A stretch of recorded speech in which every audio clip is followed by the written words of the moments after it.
Roman সাম্রাজ্যের সময় একটি বহুল আলোচিত ধারণা ছিল, মানুষকে রুটি দাও, বিনোদন দাও, তাহলে তারা গুরুত্বপূর্ণ বিষয় নিয়ে কম প্রশ্ন করবে।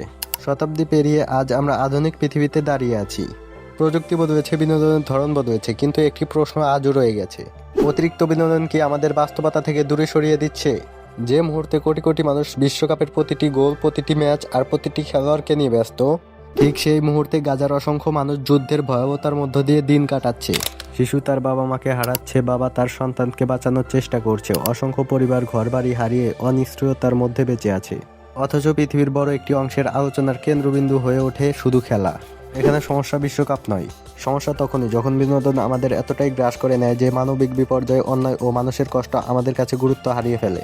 আমরা এমন মানুষদের নিয়ে ঘন্টার পর ঘন্টা আলোচনা করি যারা আমাদের ব্যক্তিগতভাবে চেনেও না। আমাদেরই পৃথিবীর অন্য প্রান্তে ঘটে যাওয়া মানবিক ট্র্যাজেডি নিয়ে কয়েক মিনিট ভাবার সময়ও হয় না।